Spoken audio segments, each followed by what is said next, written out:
Welcome everyone to this taster session about the Diploma in School Business Management at Level 4.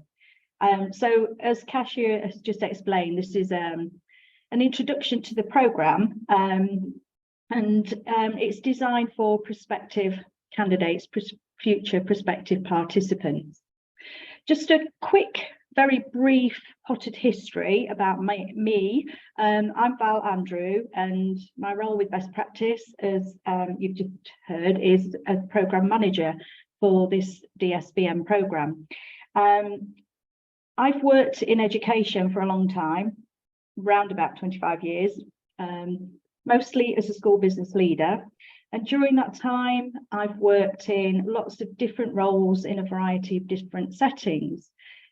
Alongside of those roles, I was an early graduate of the original SBM training programmes and have been involved in the delivery of the DSBM and various other related courses for a long, long time.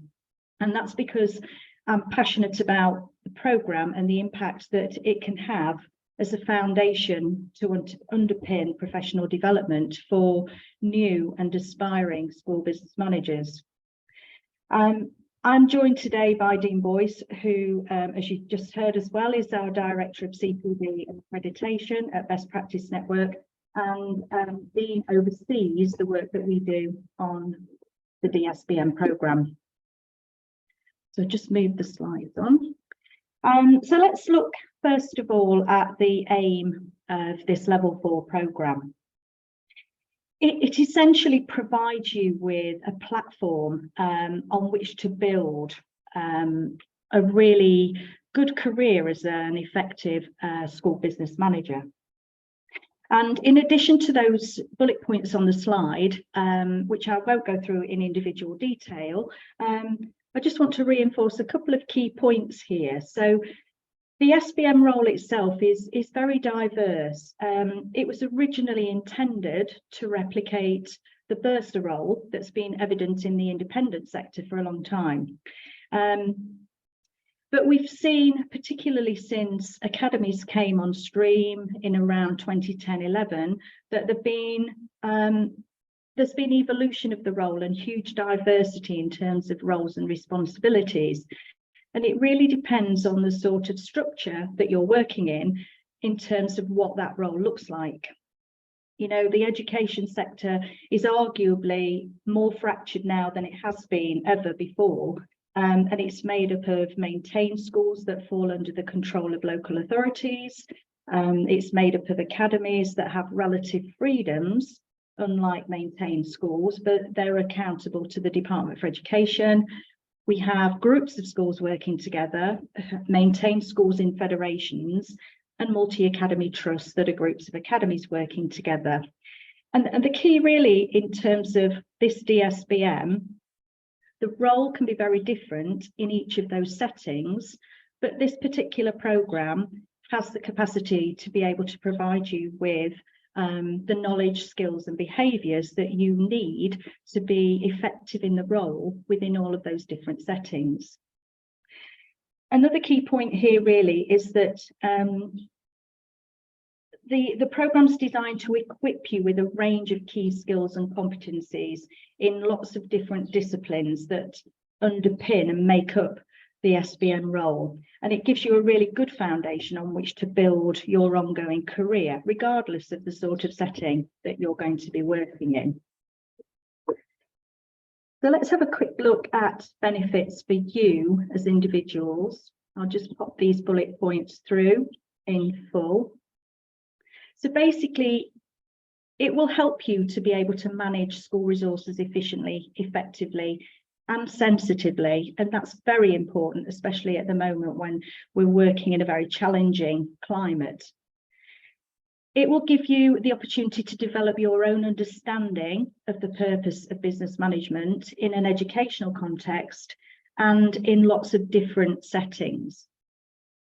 It can help you to evaluate the efficiency and effectiveness of various business management operations, systems and processes in school.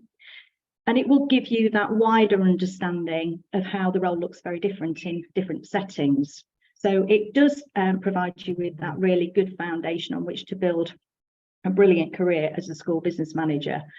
Final bullet point on the slide there, it's underpinned and based on the only set of professional standards that are relevant for our profession at the moment, developed by ISBL, the Institute for School Business Leadership. In addition to those bullet points, the programme also provides you with access to a network of like-minded professionals with whom you can engage in terms of sharing learning experiences and sharing best practice and sharing issues arising as you work through the programme. It's also, for those that are aspiring to the role, perhaps not necessarily already in a school business management role, it gives you the opportunity and the confidence to be able to raise your own profile as a potential school business manager or school business leader of the future. And it also provides you with the opportunity to collect valuable evidence which can help support your own performance management or appraisal process at school, because it's underpinned by the professional standards. And all of the diagnostic exercises that we do and the assessment activities that you will engage in are all linked back directly to those professional standards. So in addition to the benefits to you as an individual, there are also a range of benefits for your schools and your employers.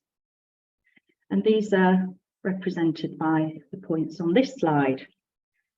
So there are some real benefits for your schools. The programme helps to professionalise the people that are working within school and provides you with the opportunity to achieve an accredited qualification. This DSBM programme is underpinned and accredited by the Institute for Leadership and Management. So once you've completed the programme, you actually get an award that's accredited by that organisation, by the ILM. It also provides you with an opportunity to develop individuals who understand the importance of the role. So and also the impact that you can have on the overall goals of the school. And I think that's really important, because we can get a little bit focused on just the basics, the mechanics of what we're doing on a day-to-day basis. And I think it's really important for us to be able to relate that back to the impact that has on what the school's trying to achieve overall, which is deliver the best possible education for the students and the pupils that are in school at that time. Another area of benefit for your school is it can help you optimise any specialist areas that you have. So, for example, if you have existing experience or qualifications in some of the areas that the course covers, then it gives you an opportunity really to capitalise on those. And if you look at the third bullet point on the slide, we talk about the units that comprise this programme, and we'll look at those in a little bit more detail in a few minutes. So we look at leading support services, financial management, procurement, HR, marketing, and infrastructure management or estates management. So if you've already got expertise in some of those areas, the programme can help you to capitalise on those. And the final bullet point here, technically, if you are in a position, once you've qualified through this programme, to take on more responsibility in school, then it can be freeing up not just your head teacher, but also other members of the leadership team, so that they can focus on teaching and learning priorities and allow, well, with the confidence that they've got a qualified individual managing the things that are in that third bullet point: managing support services, managing finance, financial management, managing procurement, HR, marketing, and infrastructure management. And I think just before we move on to the next slide, it's important really just to say that the value of this programme as well, which is a dual benefit both to you as an individual but also for your school, is it instills confidence in you as a practitioner. It gives you huge motivation and encourages you to be very proactive in terms of undertaking things that can support school improvement. And that's a dual benefit, because it's obviously a benefit for the school to have somebody on the staff who can do that, but also it's important for you as an individual as well. Okay, I'm going to talk about the comparison now between this programme and the SBP Level 4 apprenticeship. Before I do, I'm just going to see if Dean wants to add anything there about the benefits. I would only add, Val, that people doing this programme are going to benefit from the experience that you and the team offer. I mean, I would say to anyone considering doing this programme with Best Practice Network, you know, Val and the team we've got put together are, you know, national experts in this field, experts at the subject matter, school business management, school business professionals, and excellent at the tutoring and assessment as well. So I think I would reassure you and hope to give you the confidence that you'll be working with a very experienced and expert team that you will benefit greatly from working with. Okay, thank you for that. I'm very flattered. Okay, let's move on and look at a comparison here between this DSBM programme and the Level 4 SBP apprenticeship. And the two programmes are very similar, but there are discrete differences as well. So a lot of people get a little bit confused because there's two opportunities here. There are two options for you to study at Level 4. So I thought it would be quite helpful just to sort of set out some of the points that you need to consider if you're making that decision between the two. So between these two potential routes, within BPN, we offer the standard diploma in school business management. The apprenticeship route, we don't actually offer at Best Practice because we are accredited assessors of that programme, and you can't do both. You can't assess and deliver at the same time. So basically, the comparison is set out for you on the course. There are some dedicated differences that you need to be aware of. I'll just run through one or two of the key points. So the duration of the course, the DSBM that we offer gives you an opportunity to fast track. The standard programme schedule is 15 months. So that's the expectation, that you will take 15 months to complete the course. It is possible to do it within a shorter time frame, and if that's what you want to do when you register, we will support you and work with you to make sure that you're able to do that. The apprenticeship route takes a little bit longer. That takes between 15 and 18 months because there is an endpoint assessment requirement period that can take up to 3 months. So that's where the differential is. There's also a slight difference in terms of the hours and the type of training, second bullet point. So our programme at BPN allows a flexible approach, so you can study independently, whereas the apprenticeship route requires your employer and your school to give you 20% off the job training time in order to complete your studies. So there is that requirement if you go down the apprenticeship route. In terms of cost and resource, the Best Practice programme has a fee of £1,350 plus VAT, but you are not able to use the apprenticeship levy funding to contribute to that cost. Now, with the apprenticeship route, yes, you can offset the cost of the training by your school using a proportion of its apprenticeship levy. But obviously the potential release time, the 20% release time, also has a bit of a cost for your school as well.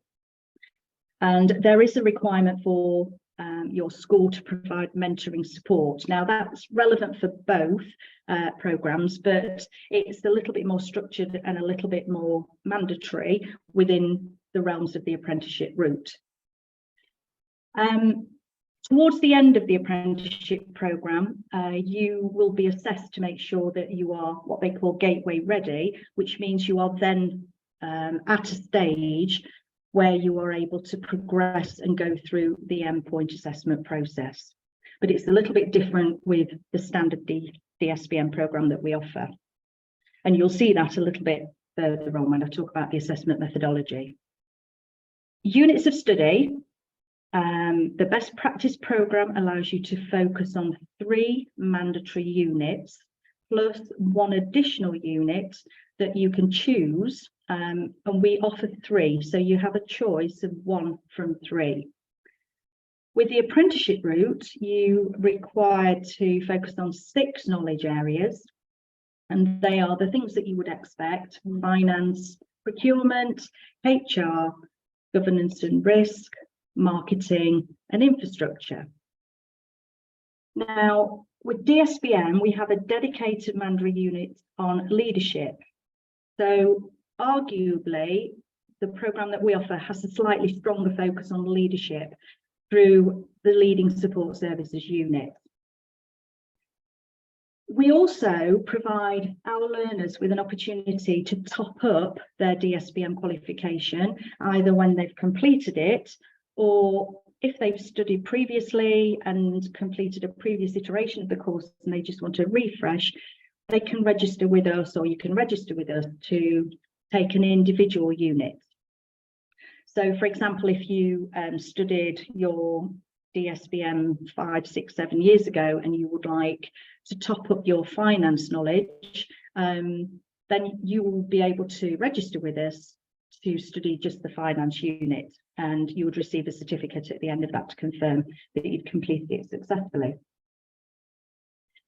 Let's just have a quick look at the assessment methodology. So this is very different between the 2 programs. With the DSBM that we offer, you gradually build an electronic portfolio of documentation, explanation, and evidence as you work through each of the units. And that's a way of demonstrating how you have addressed a range of assessment criteria. With the apprenticeship route, it's slightly different. You are required to demonstrate a set of key skills and behaviours to your employer or your training provider prior to being gateway ready and being allowed to progress through the endpoint assessment process. And that endpoint assessment process means that you have to undertake, alongside your studies, a workplace project for which you are required to write up a full report. And then during the endpoint assessment process, you will be required to give a presentation about that workplace project. You are also subject to an interview and the preparation of a simulated task, which comprise that endpoint assessment process for the apprenticeship route. Now, some of you might be thinking, actually, a workplace project might be quite helpful. Learners on the DSBM that we offer are able to do a workplace project if you want to do that in order to be able to demonstrate that you've met some of the assessment tasks that we offer. It's an option, but it's not a requirement. And if you were to complete an assessment of a workplace project, that wouldn't be an accessible part of the programme. Okay, final 3 bullet points on this slide. The level of the award that you achieve at the end of either qualification is exactly the same. You receive an ILM accredited qualification. But in terms of leadership, we believe the focus of our DSBM programme provides you with a really well-rounded piece of CPD for career progression, especially if you are aspiring to a more leadership sort of business management role. In terms of experience, characteristics, and the needs of you as an individual, we think that our programme works really well for you because it allows you to tailor your learning to choose an optional unit that suits you best. And that can be because it plays to your strengths, but it also can be a really important factor because it allows you to tailor your learning and meet the needs of the school. And I'll give you an example there. So a lot of schools are finding that they need to embrace marketing much more now. There's competition between schools, especially if you're in an area where there is competition for pupil numbers. So we do find that lots and lots of learners on our programme like to take the marketing unit because that helps them build marketing expertise within the staff at school to help them deliver that additional requirement that's needed within school. But you can choose whichever one you want to. And I have already mentioned that there is that opportunity for you to for the individual units as well, if you come with the best practice programme. Okay, Dean, have I missed anything really important on that list of comparisons? No, not at all. Thank you for that, Val. I think the point I'd make is it's not that one's right and one's wrong, that one's best and one's worse, not at all. They're two very different models. And I think that for some people, 100%, the DSBM would be the best approach. For other people, 100%, the apprenticeship would be the best way forward. For most people, it'll be somewhere in between those two extremes. I think all we're saying is that any good school business manager in terms of procurement and procuring effective CPD would analyse and evaluate the options out there. And what we're saying in that bullet point list is, if you are considering, do I do DSBM or do I do the apprenticeship, what is the best? Those are the bullet points really, which we're saying you really need to be evaluating those, looking at the options available and coming to a decision. Obviously, we want people to come our way and do the DSBM with us, but there's nothing wrong with the apprenticeship. And if that's the most effective method for you or someone at your school, then absolutely go down that route. So we're just highlighting some of the differences and getting you to think about what those might be. Okay, thank you. Thank you, Dean. And I think that's a really good point. It's a really good idea to maybe have a conversation with somebody at school who's going to be your mentor, just to get their opinion on which they feel is the best route for you and would meet the needs of the school as well. Okay, so let's have a quick look at how the DSBM level 4 that we provide, how that is made up. So on the slide there, you can see there are 3 mandatory units. So they are the pinky purple ones at the top. So leading support services, which is quite a wide ranging unit, and I'll come to that in a minute. Finance in a school and procurement. And arguably, in the current financial crisis that we are experiencing sector-wide, finance and procurement particularly are so important. So having those as mandatory units is really helpful and really important. They're the 3 mandatory units. In order to achieve the qualification, you have to achieve a pass in 4 units. So in addition to the 3 mandatory units, you then choose one from the list in grey. They are the 3 optional units, and they are HR, supporting infrastructure management, and marketing. And you can choose one of those. And we've talked about the option to do individual units. So if you find it really hard to choose one, it is possible for you, when you've completed the full programme, to come back in as a learner and just study an individual unit. Most of the units are fairly self-explanatory, but I just want to give you a little bit of an idea about the scope of leading support services, which is the biggest unit in the programme, and it covers quite a wide range of different disciplines that are relevant to the SBM role. So we talk about a section on leadership, we have a section on teamwork. There's another section that looks at change and innovation in terms of how you as a school business manager can manage change within your school, within your environment. And that's usually where the workplace project opportunity presents itself. There's a very short section on health and safety. And then the final section in leading support services is about the national policy and legislative framework that underpins education. So all really important things that an effective business manager needs to have at least some knowledge and experience of. This slide shows you how the course works. Now, we generally offer 2 cohorts a year to study our DSBM level 4.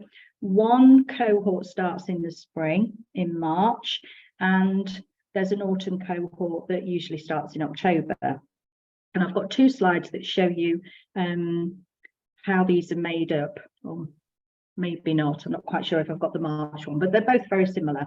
They span 15 months. And the course is completely online. Okay, we have a virtual learning environment called Canvas, which is incredibly user-friendly, and we've modified our delivery over time. So we try really hard to replicate, wherever we can, a face-to-face learning experience. The online only option is a real advantage to a lot of people because it allows you to minimize the amount of time that you spend away from school. You can factor in studying at a time that suits you best without the need to undertake travel to a training venue. So just looking at the slide in front of you, there is an expectation that through the 15 months, you'll be studying 2 units in tandem. So we introduce leading support services and finance first. And I'll just very quickly show you what the key means. So the green star, just going to see if my mouse will work. Oh, I did get the March one. Okay, so just here, the green star at the beginning of the autumn programme in October is where we have an induction tutorial session online that you will then join, and we'll give you all the basic information that you need, in addition to some information that you will already have had emailed across to you by our administrative team at headquarters. The purple squares here, we've got 3 of those. They are separate group support tutorials that we offer throughout the programme, and what we do during those group support workshops is really we choose some areas that will be really helpful to you as a learner, but also helpful to you in terms of introducing analytical tools, for example, that will be useful in practical terms at school. And then for each of the core units, we offer 2 90-minute online tutorials where we give you an introduction to areas of the unit, and we talk through hints and tips about how to approach the assessment activities. So for each of the units, you will have 2 90-minute tutorials. Very briefly, the yellow box here, they are dedicated assessment tutorials that we offer to give you an idea of the assessment methodology and how to approach the assessment activities. And we also have 2 opportunities through the 15-month programme to engage with you one-to-one, where we offer you the opportunity to have a Zoom call one-to-one with your tutor to talk about the programme, to talk about specific areas of concern or things that you are needing to have a conversation about to support your learning. So that in a nutshell is how the programme rolls out and what it looks like. As you work through each unit, so beginning here at the beginning of the autumn cohort, probably once we've had that first unit specific tutorial, you'll be ready to dive in and have a look at some of the assessment activities. So you will start to submit work to your tutor for assessment, and as that work builds, you will build your electronic portfolio of evidence that helps you to demonstrate that you've met the criteria. So that's a gradual process of assessment that works through the programme. Very quickly, in a very similar way, that's the outline, the programme outline for a spring cohort. So we start in March, everything is exactly the same, even though this is coloured slightly differently. And that 15 months runs through to the end of May. So the expectation is that you would have finished the programme overall by the end of May the following year. Okay,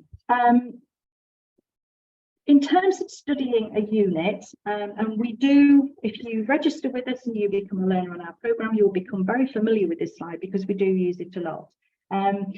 This flow diagram on the left-hand side, it maps out a tried and tested route that learners have adopted as they've worked through the programme successfully in the past. Now, because this is a self-managed learning programme, there's a requirement for you to do some kind of analysis before you start the programme. So the first step really is here at the top for you to undertake a unit diagnostic and then analyse the results of that diagnostic to see what it tells you. Those diagnostics are based directly to the ISBOR professional standards. And what that diagnostic will tell you is the level of existing experience you have or knowledge that you have in that particular area. So it will help you gauge which areas of the unit you probably need to do a little bit more learning. So there'll be areas where you've got existing experience and some areas where you don't necessarily have that same level of experience already. And the way that that works is it helps you identify perhaps where you need to focus more of your reading and research to be able to develop that area and generate the same level of expertise. So once you've done the diagnostic, you would then look at a plan to work your way through the unit and identify which areas you're going to focus on and do more reading and research. And then you'll probably be in a position with confidence to feel that you can engage with the learning activity, with the assessment activity on your electronic portfolio. Obviously, at some point during this process, you will be attending 2 online tutorials and then finalise the remaining assessment activities. So you'll remember there are 2 that are spread out, the 2 unit-specific tutorials, and we split the unit. So we assume that you were going to work through this in a sequential way, but you don't have to. One of the key opportunities here that isn't on that flow diagram is when you've completed a unit successfully and you've achieved a pass in all of those assessment activities, it's really useful to do the diagnostic again. And by doing that, you are able to demonstrate learning gain. And that gives you some tangible evidence that you can then take back at school and talk to your line manager or your performance manager when you're having your appraisal or your performance management review. A couple of key points just to reinforce about this process of studying a unit. The bullet points here on the right-hand side, the expectation is that you'll be studying 2 units at the same time. You will be expected to achieve a pass in the learning activities that are set out in each of the units. Your unit won't be complete until all of the learning outcomes have been successfully met. And we usually expect that each unit is going to take people about 6 months to complete. Just bear in mind, this is a suggestion only, and it is based on the successful routes that previous participants have taken. But the one key thing here is, and we introduced this quite early on in the programme, it doesn't necessarily take account for people with very different learning styles. And the freedom that you have with this programme is once you understand your own specific learning style, you can then tailor the way that you work through the programme in a way that suits your learning style best. So it doesn't necessarily take that into account. But just finally, to reinforce the importance of using the diagnostic, which is linked back to the standards, it takes a few minutes to do it, and we do help you with that when we do the induction programme, the induction session, and when we do some of the early tutorials. So we give you some advice and support to be able to complete those diagnostics, and it helps you plan your own specific route, because no 2 people who take this programme will start from exactly the same start point. So it can be a little bit scary mapping out your own programme and how you're going to study, but we're there to help and support you. And once you've got all that information to hand, things start to slot into place and it looks a lot less scary and a lot more manageable. Okay, now It's online only, it's self-managed, but we wrap a package of support around you. So you're not really on your own, okay? We like to think that this circle of support is really helpful for all of our participants, and the feedback and the evaluations that we've had from previous participants would confirm that. So starting at the top of that little diagram on the slide, you will have a dedicated group tutor who will be there to provide general support and guidance through the programme. And it will be that person who you have your one-to-one sessions with as and when the time is appropriate on the programme schedule. You will also have possibly the same person, but maybe different, somebody who will deliver the unit-specific tutorials. And the reason I say that it might be somebody different is because we are looking to engage people with specific expertise to be able to deliver those unit-specific tutorials, particularly when we get to the optional unit. So we are in conversation with people who have HR backgrounds, who have marketing backgrounds, who, for example, can then add an additional dimension and some additional context when we're delivering those tutorials. You will have an assessor who may be the same as your group tutor, or it may not. And your assessor will provide formative and summative feedback as you progress through the various units on the programme. They will be there to guide you with advice and guidance on your technique and how to address the assessment criteria. At the bottom here, we have a BPN programme coordinator. So we've got a team of administrative support at our office headquarters in Bristol, and they're always there to help, and they are absolutely brilliant. So you have those people there as well.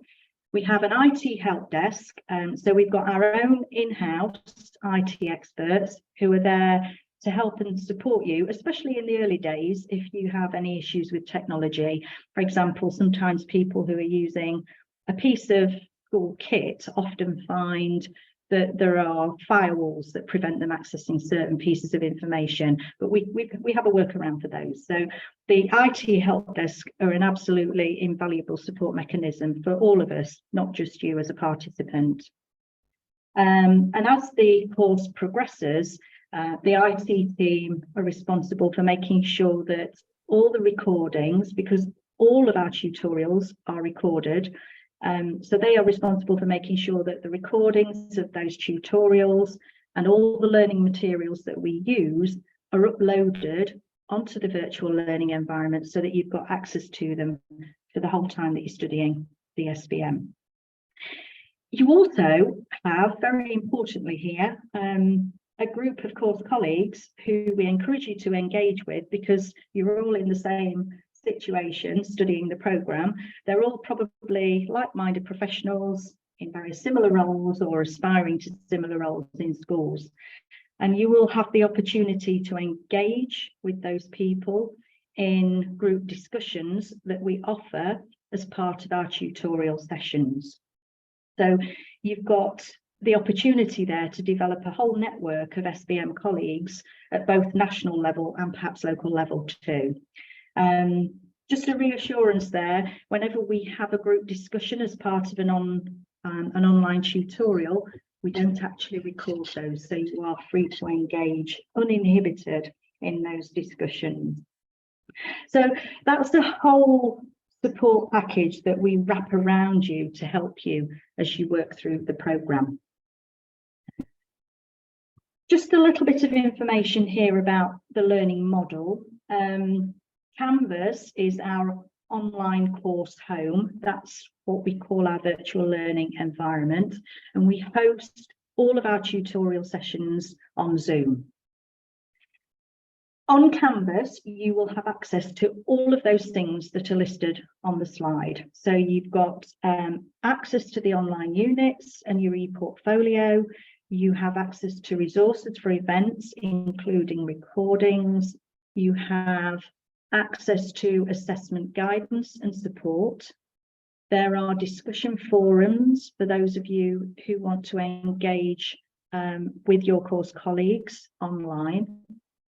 And there is a methodology by which you can communicate with your tutor and other participants.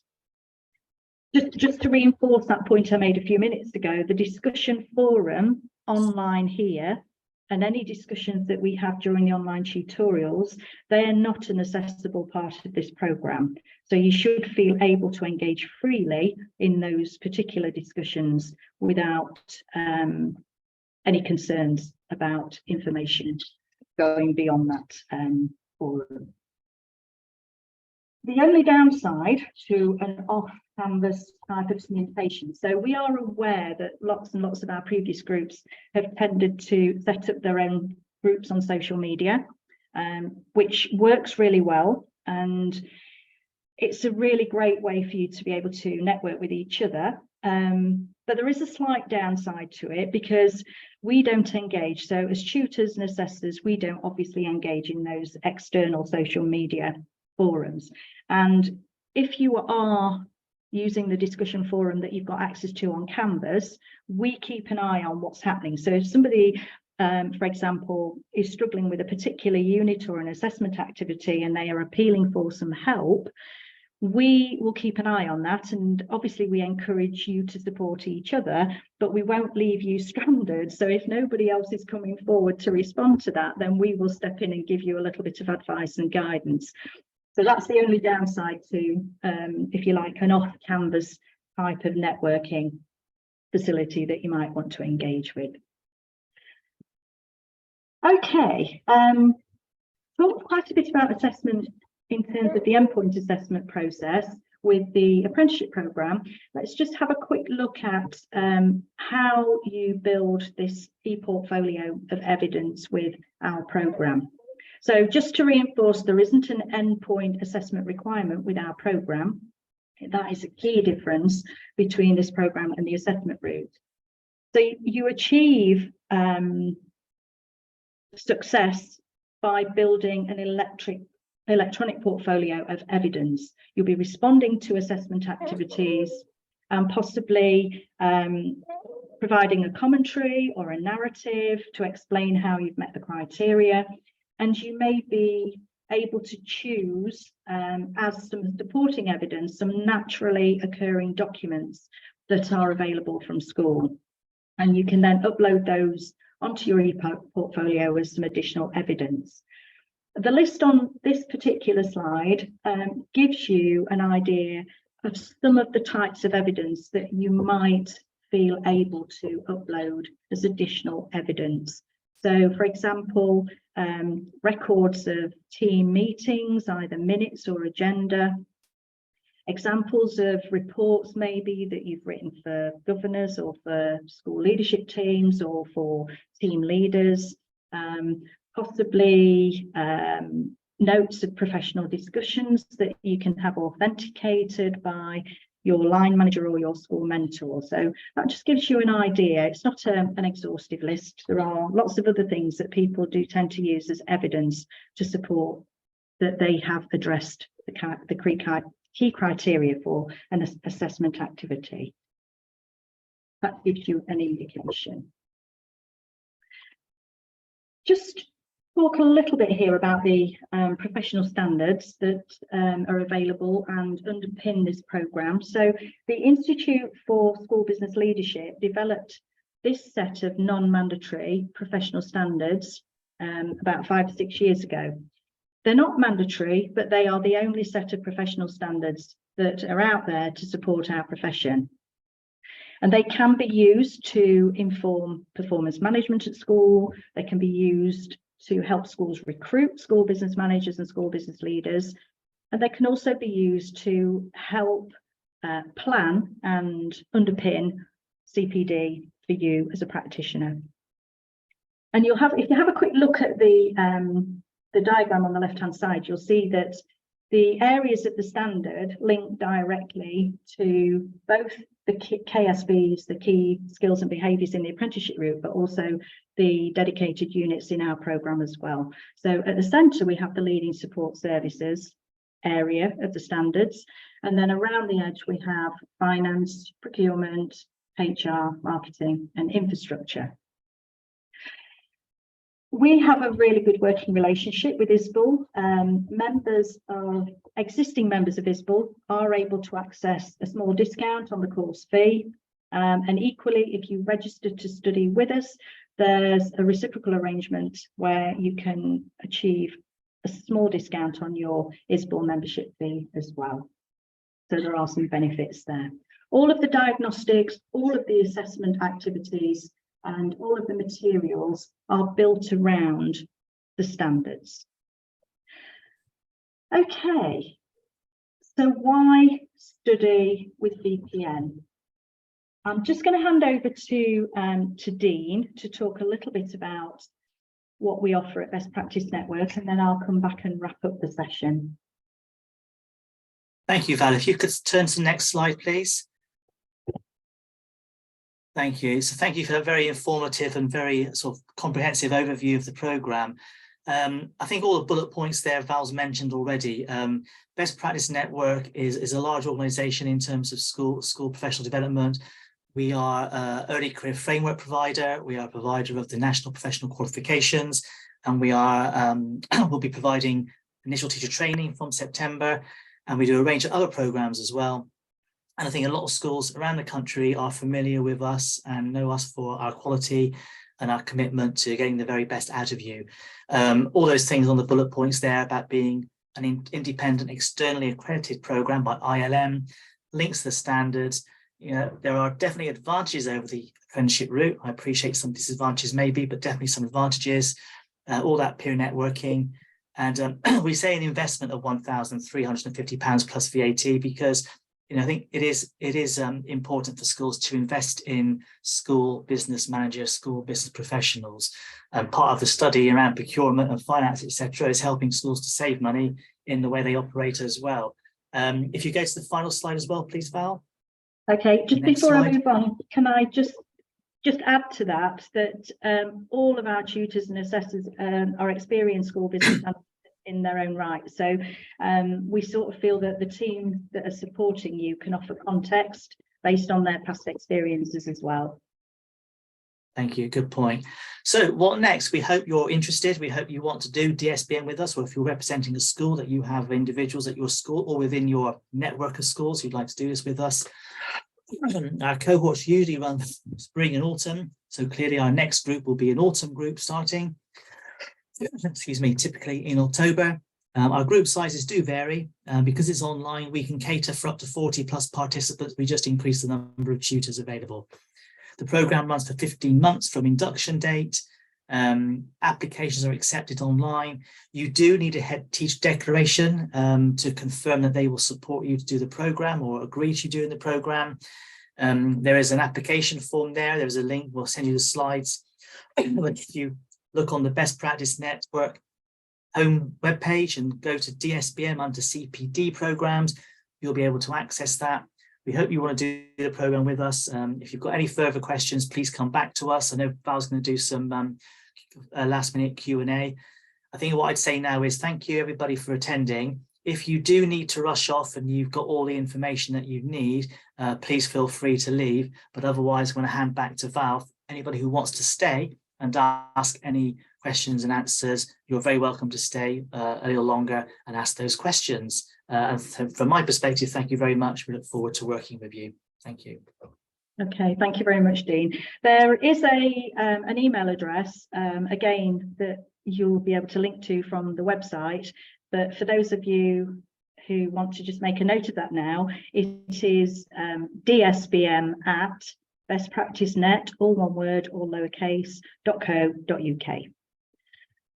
Okay, so if you do decide that you want to register for our next cohort, we are accepting applications at the moment. So despite it only being May, we are receiving quite a few applications. So if you do want to study with us in the autumn, I would recommend that you probably take advantage of the webpage and register with us sooner rather than later.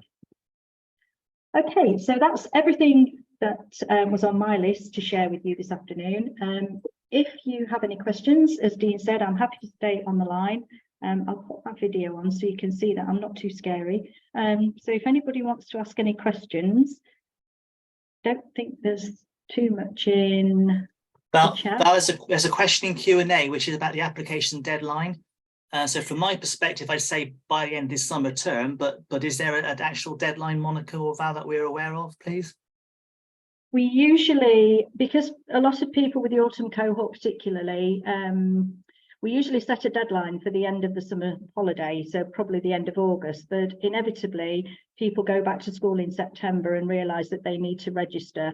So we are often a little bit flexible, but as I said, we are getting lots of applications in already. So I would, if you are interested in doing this and you know that now, I'd be inclined to apply sooner rather than later. But probably around about mid-September will be the absolute deadline. And beyond that, you would probably be on a wait list for the following cohort in the spring. Thank you, Val.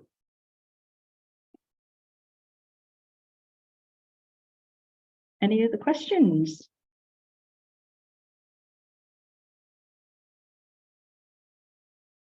Okay.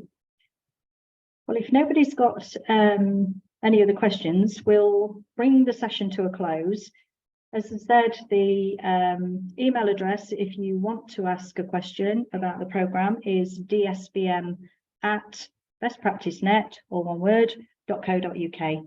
Thank you very much for all your time. I hope you found that helpful, and I'll look forward to seeing some of you register with us for the next cohort, maybe. Thank you very much.